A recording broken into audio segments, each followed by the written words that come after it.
let's hop over to the flip side. Now, where does Pete DeBoer end up? Does he get a head coaching job right away? Does he need some time to redevelop? Does he become an assistant? Like, is he going to not stoop down, but like, is he going to look to be an assistant coach for a little bit? I don't think DeBoer can. I don't see him as an assistant. I think he's still got too much cachet to do that. But I do wonder about like just take the start of the season off and kind of get to pick your own spot. Like, don't settle.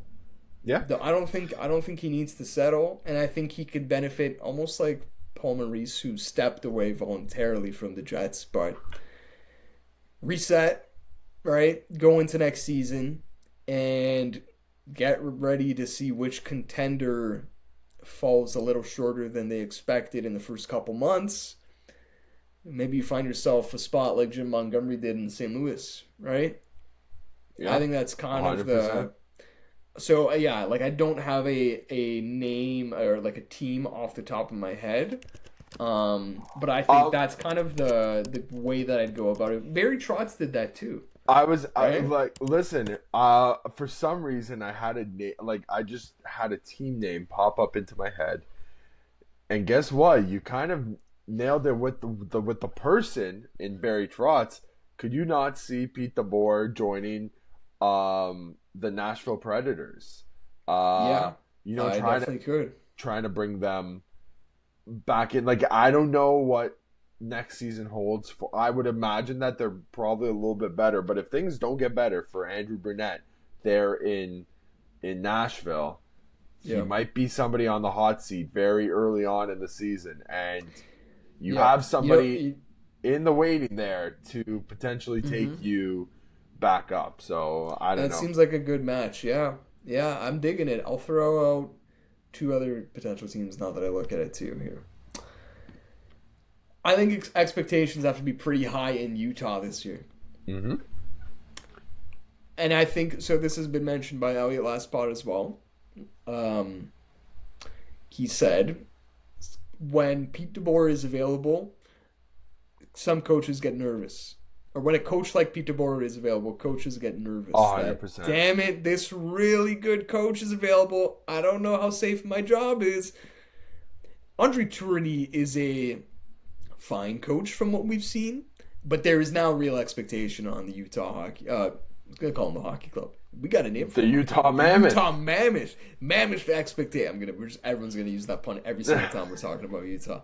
But yeah, like Utah's got expectations this year, right? I think their roster dictates it, and I think they might add to it this summer. That's kind of what we've heard. Ryan Smith wants to throw the money around, wants to make a solid team here. So that's a way that you could, if your team doesn't come out looking exactly like you expected in the first couple of months, maybe a Pete DeBoer hiring. He's done it with another expansion team before.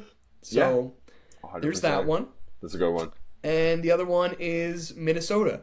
And this one is literally just because I'm not a big fan of John Hines that much. So yeah, not a big fan of Mr. Clean, eh? So we had this conversation on the general pod. It started with us talking about Dan Muse, who was hired in Pittsburgh by Kyle Dubas, and turned into, guys, Jeff Blashill sucks for the Blackhawks. Why did they hire him? And I made the connection of the three coaches that I just like despise in the modern NHL. Mike Yeo, Jeff Blashill, and now John Hines. But just clean head dudes, just follicle less men. I'm sorry, fellas. And maybe after we finish it, like, we can have this conversation in 2 minutes.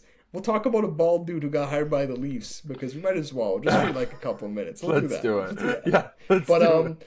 Yeah, we'll wrap up this. Minnesota, I think, actually is another team with expectations next year. Want to make changes, want to go on the up. They've got Kaprizov to get under contract. They need to play well. I think Pete DeBoer could make sense there too. So the Central, I guess, is basically what we decided on. Watch out, Central, because Pete DeBoer might be staying in the... Yeah. So how crazy would it be if the Avs finally feel like they've gotten away from playing Pete DeBoer No, but that's the great move. I see what you're saying. I thought you were going to say them to hire him. Maybe the Avs have to hire him as an assistant. Just be like, please, whatever money. Can't beat him, join him. Just take your money. Come play with us for a game 7. We need you right now. And what if he just stays in the Central Division? When he was with the Sharks, he stayed in the Pacific. He did. Went to Vegas, right? So he did do it. And then he took them down. He wants to be close to his enemies. Exactly. Right. So he wants to be close. Yeah. Okay. Keep your enemies close. We figured it out. You're staying in the Central. Enemies closer.